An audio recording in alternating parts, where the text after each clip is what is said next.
Hello दोस्तों, आज हम पढ़ेंगे खुर्शीद भावनगरी जी की किताब जीवात्मा जगत के नियम का भाग 1 का अध्याय 4 जीवात्माओं से संपर्क। पृथ्वी पर रहने वाले आप और जीवात्मा जगत में रहने वाले हम सभी अपने आप में सुधार करने का प्रयत्न कर रहे हैं, पर हमारे बीच एक बड़ा अंतर है। आप सभी सच्चाइयों को नहीं जानते और उनमें से अधिकतर के बारे में हमें पता है। आपको यह पता नहीं चल सकता कि आपके लोग कितने सही या गलत है, पर कोई आत्मा कितनी सही या गलत है इसका हमें ठीक ठीक पता होता है। आप एक दूसरे के मन को नहीं पढ़ सकते, लेकिन हम एक सीमा तक आप सबके मन को पढ़ सकते हैं।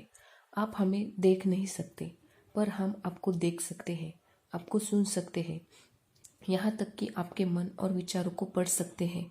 इसीलिए आप जितना अपने आप को जानते हैं उससे कहीं अधिक बेहतर ढंग से हम आपको जान सकते हैं। अगर आपको यह सब फिजूल लग रहा हो तो आइए हम आपको एक उदाहरण देकर इसे समझाते हैं। हमारी प्यारी माँ जो कि हमारे लिए लिख रही है, उन्हें कभी यह पता नहीं चल पाया कि उनके आसपास के कुछ लोग किस तरह के हैं। एक व्यक्ति के बारे में उनका बुरा ख्याल था जो वास्तव में एक अच्छी आत्मा था, और जिन व्यक्ति के बारे में उनका विचार अच्छा था, हमने देखा कि वे सबसे बड़े ढोंगी थे, बड़े ईर्ष्यालु और खतरनाक थे। इसीलिए हमने उन्हें सलाह दी। पहले तो उन्हें हमारी बातों पर विश्वास नहीं हुआ, पर जब उन्होंने और पापा ने खोजबीन की तो वे हैरान रह गए कि हमने जो कहा था वह सही था। तब उन्हें पता चला कि यदि हमने उन्हें न बताया होता तो शायद वे कभी जान ही न पाते कि उनके आसपास की कुछ आत्माएं किस हद तक बुरी थी। इसीलिए मेरे प्रिय पाठकों, यदि आप अपने उन प्रियजनों के साथ संपर्क कर सके जो जीवात्मा जगत में रहते हैं और उनका मार्गदर्शन पा सके, तो निश्चित रूप से आप जान पाओगे कि कौन व्यक्ति अच्छा है और कौन बुरा। इस तरह आप यह जान सकते हैं कि किस पर भरोसा करना है और किस पर नहीं। आप सभी के मन में कई चीज़ों के प्रति एक निश्चित राय होती है जो आपको गलत राह पर पहुंचा देती है। यही कारण है कि हम इस बातचीत के द्वारा आपको ये बातें समझा रहे हैं।